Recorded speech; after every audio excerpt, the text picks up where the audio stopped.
ఏర్పాటు చేయడం మరి దాంట్లో భాగంగా దీపు మరి గుజ్జ శ్రీనివాసరాయణ కనబడలే వాళ్ళ అమాన్ గారు రాజమల్లి సరే కీర్తి చేసులు రాజమల్లు శివయ్య గారు ఉన్నారు. మనం ఏం చేసామో గ్రామానికి తెలుసుకోవాలంటే మీకు నేను చెప్పాల్సిన అవసరం అది. ముందుగా రైల్వే స్టేషన్ రోడ్డు 2002-2003లో రైల్వే స్టేషన్ రోడ్డు వైడనింగ్ చేసి దానికి సెంట్రల్ లైటింగ్ చేసి ప్రధానమంత్రి గారు ఆ స్టేషన్ వాళ్ళని రూపకల్పన చేశారు.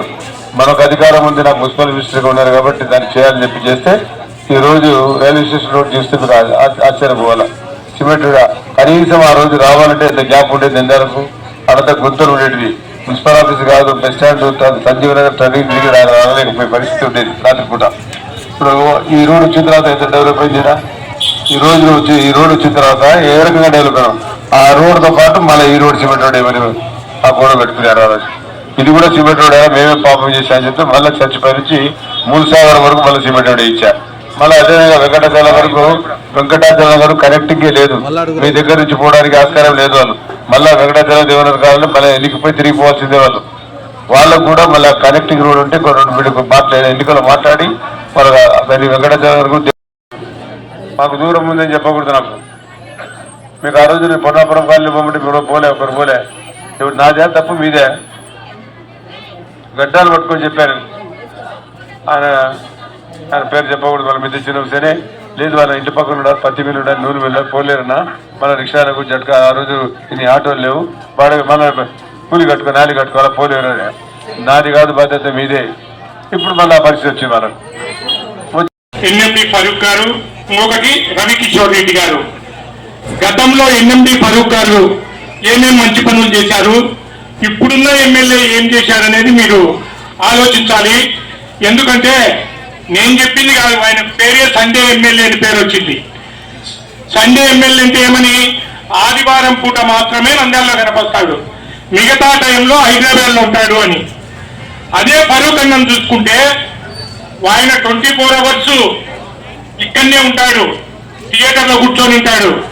ఆయన కొడుకులు కూడా ఈరోజు ఫిరోజ్ అయితేనేమి ఎవరైతేనేమి ప్రతి ఒక్కరూ ప్రజలకు అందుబాటులో ఉన్నారు. అలాగే ఫరూక్ అన్న గతంలో కూడా ఎన్నో ముఖ్యమైన పదవులు చేపట్టడం జరిగింది. డిప్యూటీ గారు అయితేనేమి, ఆరోగ్య శాఖ మంత్రి అయితేనేమి, మున్సిపల్ శాఖ మంత్రి అయితేనేమి ఎన్నో పదవులను చేపట్టడం జరిగింది. ఎప్పుడు కూడా ఎక్కడ కూడా ఒక వివాదం కానీ, ఒక స్థలం కబ్జా అని కానీ, ఒక నిర్ణయం సూచించడాన్ని కానీ, ఒకరిని త్యాగంటికి ఎక్కడికి పోయినా బస్సులు ఫ్రీ, మీ బిడ్డలింటికి పోవాలనుకున్నా, మీ అత్తగారింటికి పోవాలన్నా ఎక్కడా టికెట్ లేదు, హ్యాపీగా బస్సు ఫ్రీ. ఆ విధమైన మేనిఫెస్టో ఉంది. సిలిండర్లు కూడా 3 సిలిండర్లు ఉచితంగా ఇవ్వడం జరుగుతుంది. కాబట్టి మనకు 13వ తేదీ పోలింగ్ ఉంది. ప్రతి ఒక్కరు కూడా పోలింగ్ లో పాల్గొని 2 ఓట్లు ఇవ్వడం జరుగుతుంది. ఒకటి బైరెడ్డి శబరి ఎంపీగా నిలబడుతున్నారు, 2 ఎన్ఎండి ఫరూక్ గారు నిలబడుతున్నారు. 2 కూడా సైకిల్ గుర్తుకు ఓటు వేయించవలసిందిగా కోరుకుంటూ ఈ అవకాశం ఇచ్చినందుకు ధన్యవాదాలు తెలియజేసుకుంటూ సెలవు. మధ్యశ్వేశ్వరం మిషన్ కాంపౌండ్, విజయపురి, జ్ఞానాపురం మరియు ధర్మశాల, భూసాగరం, గాంధీనగర్, బ్రహ్మసూత్రం మీదుగా మన పెద్దలు, నంద్యాల పెద్దలు, మాజీ మంత్రి వర్యులు శ్రీ ఎన్ఎండి ఫరూక్ గారు ఈరోజు ర్యాలీ చేయడం జరుగుతుంది. కాబట్టి ప్రతి ఒక్కరం కూడా మనం గతంలో తెలుగుదేశం ప్రభుత్వంలో ఏమైతే అభివృద్ధి జరిగినాయో మీకు అందరికీ తెలుసు.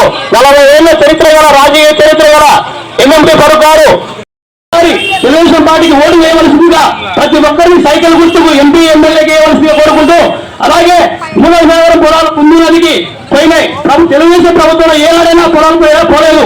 రైతులు ఎంతో మంది చేస్తున్నారు. ఆ పొలాలు వేయని వాళ్ళు ప్రతి ఒక్కరు కూడా ఈ రోజు ఎమ్మెల్యే ఏంటో తిరుగుతున్న అభ్యర్థులే. వాళ్ళ పొలాలు వేయనాయి, కానీ దానికి ఎవరు నోరు పెట్టడంలే.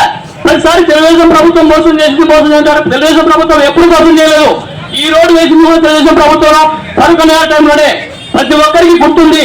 ఎందుకంటే అలాంటిది ఈ రోజు రైతులు పోయిన పొలాలందరూ ఆ ఫ్లాట్ ఇచ్చారు. కుందున్నది ఏదో కుందున్నది ఏదైనా పరివాహక ప్రాంతాల్లో ఏదో ఇబ్బంది వస్తాయని అప్పుడు ప్రభుత్వాలు తీసుకుంటే ఆ పొలాలని, ఆ పొలాలను ఫ్లాట్గా చూపించి ఈ రోజు వైసీపీ నాయకులు వాళ్ళ కార్యకర్తలు, వాళ్ళ నాయకులు తీసుకున్నారు. కానీ రేపు తెలుగుదేశం ప్రభుత్వం వచ్చినాక ఫరూక్ గారు గెలిచిన తర్వాత ఆయనకు మంత్రి పదవి వస్తుంది. వచ్చిన తర్వాత బైరెడ్డి శబరి గారు కూడా ఎంపీ అభ్యర్థి అవుతారు. మన రాష్ట్ర ముఖ్యమంత్రి చంద్రబాబు నాయుడు ఖచ్చితంగా ముఖ్యమంత్రి అవుతారు. కాబట్టి ప్రతి ఒక్కరికి కూడా, ప్రజలందరికీ కూడా ఖచ్చితంగా ఈ సభాముగా తెలియజేసుకుంటూ ప్రతి ఒక్కరికి మీకు అందరికి న్యాయం చేస్తారని చెప్పి తెలుగుదేశం పార్టీ కుటుంబ సభ్యులందరికీ కూడా ఇక్కడ మూలసాగరంలో ఇప్పుడు మాతో పాటు వచ్చిన మా నాయకులందరూ, ఇప్పుడు మాజీ కౌన్సిలర్ కృపాకర్, విద్య విషయని, తర్వాత జోసఫ్ ప్రసాద్, తర్వాత దీపక్ రెడ్డి, అమానుల్లా, తర్వాత గూడ శంకరెడ్డి మరియు కీర్తిశేషులు లక్ష్మీరెడ్డి గారు చనిపోయారు. ఆయన కూడా తెలుగుదేశం సీనియర్ కార్యకర్త. అలాగే కీర్తిశేషులు మన శివయ్య గారు, రాజ్యమల్ల శివయ్య గారు కూడా చనిపోయారు. లక్ష్మీరెడ్డి కీర్తిశేషులు ఆయన చనిపోయారు. ఇలాంటి వారు ఎంతో మంది, చిన్న సుబ్రహ్మణ్యం గారు కూడా చనిపోయారు. కీర్తిశేషులు చాలా మంది తెలుగుదేశం కార్యకర్తలు ఉన్నారు. ప్రస్తుతం ఇప్పుడు పెట్లో ఉన్న రాజు, డి రాజు, లంబరాజు అంటారు. లంబరాజు కూడా తెలుగుదేశానికి వీరాభిమాని. ఇలాంటి వాళ్ళు ఎంతో మంది ఉన్నారు. కొంతమంది రాలేక ఉన్నారు. కాబట్టి ప్రతి ఒక్కరికి కూడా పేరు పేరున ఈ రోజు తెలుగుదేశం పార్టీ తరఫున, ఫరూక్ గారి తరఫున ప్రతి ఒక్కరికి ఈ 4 వార్డుల 5 వార్డుల ప్రజలందరికీ పేరు పేరున ధన్యవాదాలు చేసుకుంటూ, ఇప్పుడు ఫరూక్ గారు నంద్యాల అభివృద్ధికి ఏం చేయలేదని చెప్పి పదే అబద్ధాలు చెప్తున్నారు. ఆయన మంత్రిగా ఉన్నప్పుడు నంద్యాల చేసిన సేవలు ఎన్నో ఉన్నాయి. ఆరోగ్య మంత్రిగా ఉన్నప్పుడు 30 పడకలు ఉన్నటువంటి ఆసుపత్రిని 300 పడకల ఆసుపత్రి చేసినటువంటి ఘనత ఫరూక్ గారిదే. అదే విధంగా విద్యా మంత్రిగా ఉన్నప్పుడు నంద్యాల బొమ్మల సత్రం దగ్గర ఉన్నటువంటి కాలేజీకి అదనపు బిల్డింగులు, అదనపు భవనాలు నిర్మించిన ఘనత ఫరూక్ గారిదే. అది మున్సిపల్ టౌన్ హాల్ కానీ, దాని పక్కన పార్క్ కానీ, నంద్యాల దాహార్తి తీర్చడం కోసం సమ్మర్ స్టోరేజ్ ట్యాంక్ కానీ, ఇవన్నీ కూడా చేసినటువంటి ఘనత ఫరూక్ గారికి చెందుతుంది. ఆ విధంగా చెప్పుకుంటూ పోతే ఎన్నో కార్యక్రమాలు నంద్యాలలో చేసినటువంటి ఘనత ఫరూక్ గారిది. శ్రీనివాస సెంటర్ లో కానీ, మరి అనేక పద్మావతి నగర్ లో కానీ మన స్వస్థలాల్ని రోడ్డు డెవలప్మెంట్ కోసం ఇచ్చినటువంటి వ్యక్తి ఫరూక్ గారు. మరి ఈ రోజు చంద్రబాబు నాయుడు గారు, జనసేన పవన్ కళ్యాణ్ గారు విడుదల చేసినటువంటి జనగణ మేనిఫెస్టోలో అనేకమైనటువంటి సంక్షేమ పథకాలు, అభివృద్ధి పథకాలు రూపొందించారు. ప్రతి ఇంటికి, ప్రతి మహిళకు 19 సంవత్సరాలు వచ్చినట్టు 59 సంవత్సరాల వరకు 10,1500 రూపాయలు ఇవ్వడం కానీ, ప్రతి ఇంటికి 3 గ్యాస్ సిలిండర్లు ఇవ్వడం కానీ, 50 ఏళ్లు దాటినటువంటి బీసీ, ఎస్సీ, ఎస్టీ మైనారిటీలందరికీ కూడా వృద్ధాప్య పెన్షన్ ఇవ్వబోతున్నారు. అది కూడా 3,000 కాదు 4,000 ఇవ్వబోతున్నారు. ఏప్రిల్ అంటే దీన్ని అమలు చేయబోతున్నారు. దివ్యాంగులకు మీ అందరికీ తెలుసు, దివ్యాంగులతో నేను పనిచేస్తున్నాను. వాళ్ళకి 2019లో చంద్రబాబు నాయుడు గారు 3000 పెడితే 5 సంవత్సరాల కాలంలో ఒక్క రూపాయి కూడా జగన్మోహన్ రెడ్డి గారు పెంచలేదు. మరి ఈ రోజు చంద్రబాబు నాయుడు గారు, పవన్ కళ్యాణ్ గారు దివ్యాంగులకి 3000 నుంచి 6000 రూపాయలు పెన్షన్ పెంచడానికి వాళ్ళు నిర్ణయం తీసుకున్నారు. మన పాలు కన్నా నంజాల ప్రజల క్షేమం కోరి నిస్వార్థ సేవకు అంకితమైన మనిషే చూడన్నా మన పాలు కన్నా.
కొంచెం తిరగానా సార్ సేన్ ఓకే సార్ రైట్. ఎవరమ్మా ఎమ్మెల్యే? ఎంపీ ఎవరు? మన 20 సంవత్సరాలు ఎవరున్నారు? ఎందుకు అడగలేదు మీరు? ఇప్పుడు 2000 ఇస్తే అమలుపోతున్నానప్పుడు ఎందుకు పట్టించుకుంటారా? అంతే కదా, 2000 ఇస్తున్నాం మేము, పట్టించుకుంటే ఎందుకు పట్టుకోరా? మీరు ఆలోచించాల్సిన అవసరం ఉంది. ఇక్కడ ఉండేళ్ళకి స్థలాలు ఇవ్వాలి. నేను రైల్వే గేట్కి అయినే కదా పంచాయతీ పెట్టింది, ఇన్నే కదా పట్టాలు పంచింది, నేనే కదా ఇచ్చిన. కోర్టు పోయి కోర్టులో ఇంతవరకు తెగనేలే. ఆంజనేయ స్వామి గుడిది నాదే తప్ప మీదే. ఇప్పుడు నీళ్ళు ఏ రకంగా కాల్చాకమ్మా దయచేసి. నీళ్ళు 5 అడుగులు గుంతలకి లోపల దిగి నీళ్లు తీసుకుంటున్నారు. వస్తుందే చాలా మంది మర్చిపోతే లేదు చేసుకోవాలి. లోపల దిగి కొలాయి నీళ్లు తెల్లవారు పట్టుకుంటా ఉండి దానికి మన భారత చర్చతో మాట్లాడి ఆ చెల్లప్ప గారు కౌన్సిలర్ ఉంటే అక్కడ ఓచార్ ట్యాంక్ కట్టించి మీకు నీళ్లు సప్లై చేశారు. తెల్లవారుతో లేచి లేకపోతే నీళ్లు గుంతలు దిగడం వాళ్ళు ఆ పరిస్థితులు చెప్పి ఇక్కడ కింద గని గుంతలు ఉంటే 13 ఎకరాలు. ఆ 13 ఎకరాలు సేకరించి మీకు చాపరేవులకు అదేవిధంగా హుస్నూరుకు గాంధీనగర్ నీళ్ళు ఇవ్వాలని నేను నిర్ణయం తీసుకున్నాను. అధికారులతో మాట్లాడి దాన్ని హ్యాండ్ ఓవర్ చేసుకున్నాను. అదే గని గుంతలు ఉన్నాయనేది ఎవరికి తెలియదు, మేమున్నాము ఆ రోజు. అది ఇతర ఈ ప్రాంతంలో నీటి ఎత్తుడు ఉందని చెప్పి పట్టాలేమో కోట్లు పోయా, నీళ్ళేమో ఓచారట అక్కడ కట్టించి చర్చి దగ్గర, చర్చి ఏరియా కానీ అదేవిధంగా ఎంఎస్ నగర్ కానీ, నువ్వుల సాగర్ కానీ, గొల్ల బొమ్మ సత్రం కానీ మీకు నీళ్ళు వచ్చేటివి. అదేవిధంగా మన నీళ్ళు ఈ 20 ఏళ్ళు వాళ్ళు ఉన్నారు. మీరు అడగలే, వాళ్ళు 20 ఏళ్ళ నుంచి వ్యాపారానికి వచ్చారు. వేరే ముఖ్యమంత్రి గారు వచ్చినారు, వాళ్ళందరూ వేరే మా నాయకులతో వచ్చినారా. అమ్మన్ ఉన్నాడు, అజ్మీరా ఉన్నాడు, కృపాకర్ ఉన్నాడు, అందరూ వచ్చి అన్నా వాళ్ళు బోగులు నిర్ణయం చేయమంటావు. నేను ఇళ్ల పట్టాలని పంచిన పిలువు తీసుకోకపోయి. దానికి ముందు ఏం చేశా, ఉన్నాడు ఈయన సాక్ష్యం, ఆయన బిడ్డ ఉంది పక్కనే. అడిగాను బొక్కులేళ్ళు ఉండేటోళ్ళకందరికీ పున్నాపురం కాలనీ మీద కాలనీ ఏర్పాటు చేశాం, కొంపలు కట్టించా. దాని పేరు బసవతారక నగర్, ఎన్టీ రామారావు గారు భార్య పేరు పెట్టా. మీరు చాలా పేద వాళ్ళు కష్టజీవులు వాడికి పోతే మళ్ళీ బాడుగులు పెట్టుకోవాలా, అవి పెట్టుకోవాలని చెప్పి ఈ కౌన్సిలర్ గారు, ఇంకో కౌన్సిలర్ శంకరయ్య గారు, పేదవాళ్ళన్నా దూరం పోలేరు, మళ్ళా పున్నాపురం కాలనీకి వచ్చి ఇడికి వస్తే మళ్ళీ ఇడికి రావాలా రాత్రి కష్టజీవులు దూరం పోలేరు. దానికి తాగడానికి మంచినీళ్ళు కావాలా, మనం అభివృద్ధి చెందడానికి డబ్బు ప్రభుత్వం ఇవ్వాలా, లోన్లు తీసుకోవాలా, తద్వారా మా ఉపాధి కలగాల. ఉపాధి తర్వాత ఈరోజు వ్యవసాయం చేసుకోవడానికి కూలి పోవడానికి కూడా ఈరోజు వర్షాలు పడలేవు. ఎండాకాలం కన్నా ఎక్కువగా ఇప్పుడు ఎండాకాలం ఏ రకంగా ఉందో ఆలోచిస్తున్నారు కదా. ఈ వర్షం పడకుండా అది ఆ బోర్లు కూడా నీళ్లు కూడా రీఛార్జ్ కావాలనే పరిస్థితి. ఇప్పుడు ఆ నీళ్ళని వర్షం పడడం వల్ల కొంచెం బోర్లో నీళ్ళు వస్తా ఉన్నాయి. ఇవన్నీ మనం గమనించాల్సిన అవసరం ఉంది. ఉండేటోళ్ళు అడగలే, లేని వాళ్ళు అడుగుతా ఉన్నారు. ఈ స్కీమ్స్ అన్ని ఇచ్చడం జరిగింది. 6 సూపర్స్ అని చెప్పారు. మరి ఇవన్నీ ప్రతి విద్యార్థికి ఏడాదికి 1500 రూపాయలు. అదేవిధంగా వీళ్ళు ఎవరైతే నిరుద్యోగులు ఉన్నారో వాడు 3000 ఇస్తామంటున్నారు. ఇవన్నీ మీరు గమనించారు. మన కోసం చంద్రబాబు నాయుడు గారు రాత్రి కష్టపడతా ఉంటే వచ్చేశారు. అదేవిధంగా మన అభిమానుడు తర్వాత మన ఏవి సుబ్బారెడ్డి గారు, అదేవిధంగా రవికృష్ణ గారు, అదేవిధంగా మాజీ కమిషనర్ కొండారెడ్డి గారు, తర్వాత కోదండ గారు, ఈ విధంగా మన ప్రతి అందరూ ఇక్కడికి వచ్చేసారు. కాబట్టి వారికి అందరికీ మీకు అందరికీ నమస్కారం తెలియజేసుకుంటున్నాను. మరీ ముఖ్యంగా మనకి ఇక్కడ మంచినీటి సమస్య మెయిన్ ఉంది. అదేవిధంగా మన ఇళ్ల స్థలాలు కూడా చాలా దుర్బలంగా ఉంది. గత 20-25 సంవత్సరాల నుంచి కూడా మీకు అందరికీ ఇళ్ల స్థలాలు ఇప్పించాలని మన రోడ్ల మీద ఉన్నటువంటి వాళ్ళకందరికీ ఇవ్వాలని ఎంతో ప్రయత్నం చేశాం. తర్వాత మనకు మన సార్ గారికి 20 సంవత్సరాల గ్యాప్ రావడం వల్ల ఆ ఇళ్ల స్థలాలు పెండింగ్ పడింది. కానీ మరి మన అదృష్టవంతుగా ఈ రోజు మన ఫరూక్ గారికి టికెట్ రావడం, ఆయన ఎమ్మెల్యే నిలబడడం, ఆ విధంగా నిలబడుతున్నారు. మీరంతా సహకరించి ప్రతి ఒక్క ఓటు దాదాపు ఈ 4 బూతులలో 4000 ఓట్లు ఉన్నాయి. ఆ 4000 ఓట్లు కూడా మన ఫరూక్ గారికి శబరమ్మ గారికి వేసుకున్నామంటే మనకు కావాల్సిన ఇళ్ల స్థలాలు దగ్గర ఆయన మనకి ఎక్కడైనా చూపించడానికి ముందే ప్రయత్నం చేస్తున్నారు. ఈ ఇక్కడ ఉన్నటువంటి రోడ్ల మీద ఉన్నటువంటి ఇళ్లను కూడా నిలబెట్టడానికి ఎంత ప్రయత్నం చేశారో మీకు అందరి బొగ్గు నివాసులందరికీ, మూలసేనవాసులందరికీ తెలుసు. అదేవిధంగా రైల్వే గేట్ కింద ఉన్నటువంటి ముస్లింస్ కూడా ఇళ్ల స్థలాలు కావాలా. కాబట్టి ఇవన్నీ మనం నెరవేర్చుకోవాలంటే మన ఫరూక్ గారికి నాయకత్వాన్ని బలపరిచారా. అదేవిధంగా ఎంపీ శబరమ్మ గారికి 2 ఓట్లు తప్పకుండా ఇవ్వాల్సిన అవసరం ఉంటుంది. కాబట్టి మనం అందరికీ మనం ఏమి ఆశిస్తున్నామో అవి మనం ఫరూక్ గారు చెప్పడానికి మీకు ముందున్నారు. అవన్నీ ఆలోచించి మీ పవిత్రమైన ఓటు ప్రతి ఒక్కటి కూడా మిస్ కాకుండా. ఎందుకంటే ఇక్కడ నిజాన్ని తగ్గిందంటే నేను ఆయన అడిగే పరిస్థితి ఉండదు, మీరు అడిగే పరిస్థితి ఉండదు. కాబట్టి ఎవరైనా సరే ఈ 6 గంటలకే ఎన్నికలకు వచ్చి ఓట్లు తీసుకొని వేయాల్సిన అవసరం ఉంది.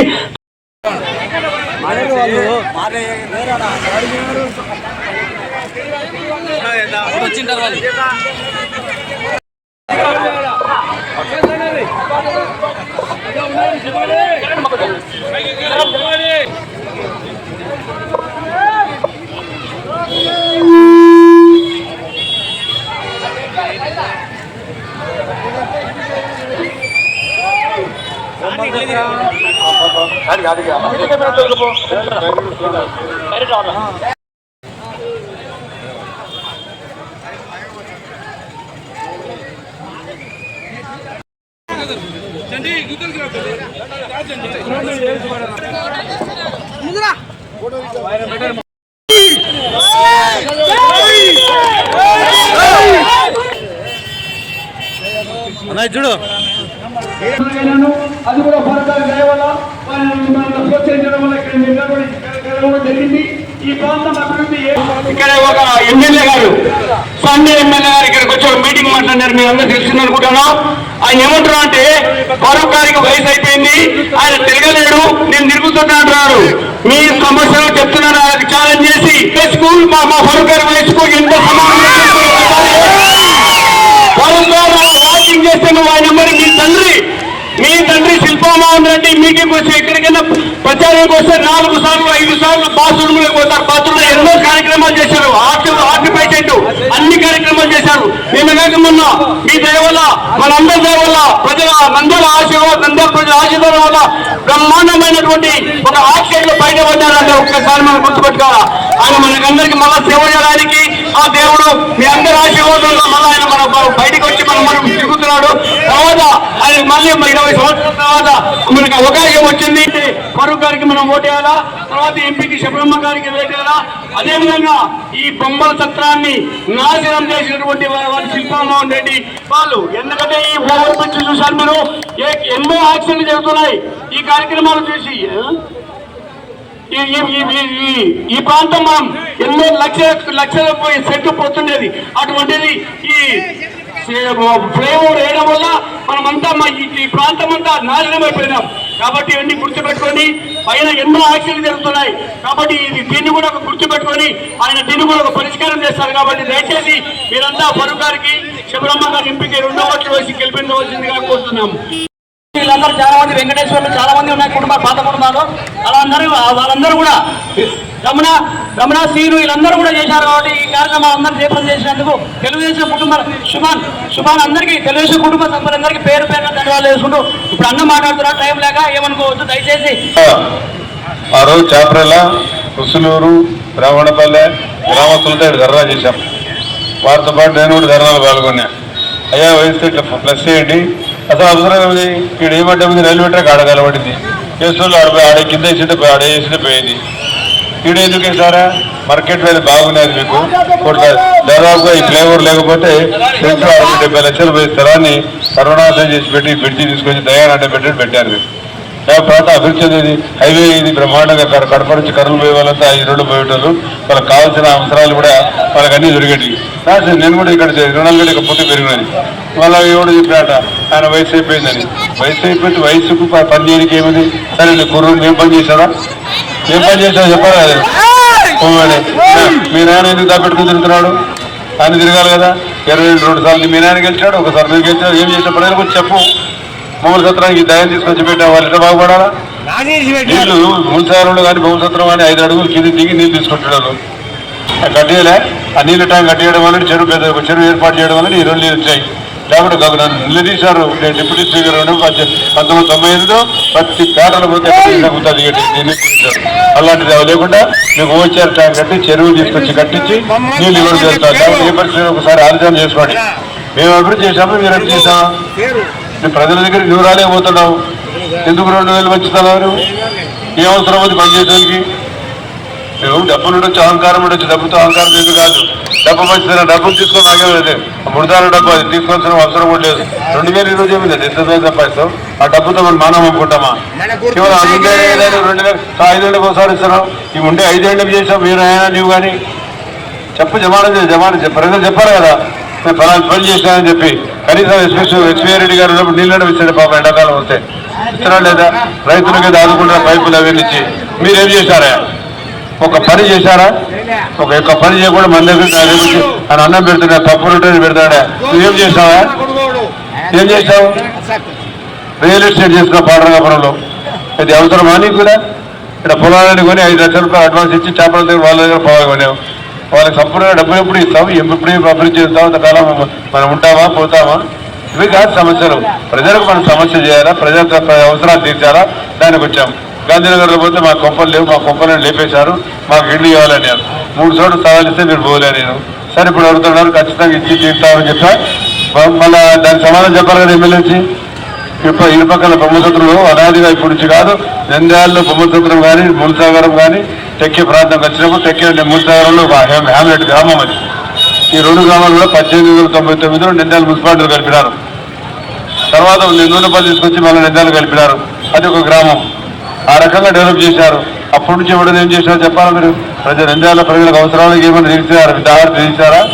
వర్షాలు లేకపోయి రైతులు అల్లాడిపోతా ఉన్నారు. తాగడానికి వెళ్ళి గ్రామాల్లో మహిళలు బెంజలు పెట్టుకొని కిలోమీటర్ల దూరంలో పోతా ఉన్నారు. ఆ పరిస్థితి నంద్యాలకు ఎందుకు వచ్చింది. నేను చెప్పా ఇక్కడ గడి గుర్తులు తీసుకుంటా 13 ఎకరాలు ఈ ప్రాంతంలో సమృద్ధిగా నిలుస్తా చెప్పి ప్లాన్ వేశారు. ప్లాన్ వేసిన తర్వాత మళ్ళీ రాజకీయాలు వచ్చింది. ఆ ప్లాన్ అయిపోయింది. ఆ గడి గుంతలు కొట్టేద్దామని చూస్తున్నారు. ఆ గడి గుంతలు పెట్టింది ఎందుకు, నేను గడుపుది ఎందుకు.